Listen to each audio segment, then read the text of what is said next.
Beda dengan Shakespeare yang mengatakan apa arti sebuah nama, ya mungkin ya itu maksudnya gitu. Jadi bukan sesuatu yang penting judul dalam sebuah novel. Nah, beda dalam sebuah karya non-fiksi itu judul itu sangat penting ya, makanya judul itu harus dimasukkan sebagai salah satu unsur ataupun elemen dari sebuah novel gitu. Nah, itu kenapa ya? Karena judul itulah akan merupakan elemen yang paling dilihat oleh pembaca ya. Jadi pembaca bisa tahu buku non-fiksi itu isinya tentang apa dengan membaca judulnya. Contohnya ini ya teman-teman ya, buku terbaru saya, buku marketingnya kampanye pemasaran.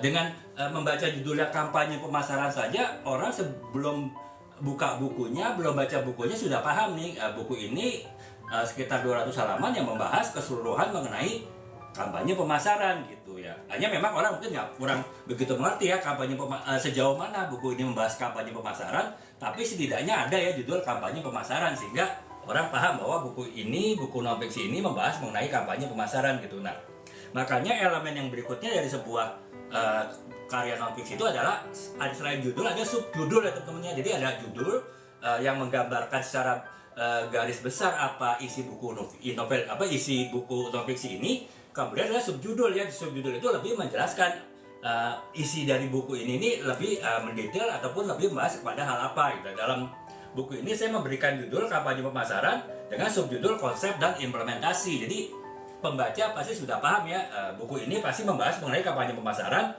dan membahasnya tuh dari sisi konsep, dari sisi teori-teorinya, dan bagaimana diimplementasikan, bagaimana dipraktekkan. Jadi teori dan praktek ini ada di buku ini ya teman-teman. Jadi itu ya teman-teman, yang pertama unsur penting dari sebuah buku non-fiksi itu harus ada judul dan subjudul ya, dan itu harus ada dan itu harus menggambarkan isi dari buku tersebut ya. Beda dengan novel ya, kalau novel judul, asal nama nggak nyambung dengan cerita itu nggak masalah ya, nggak problem.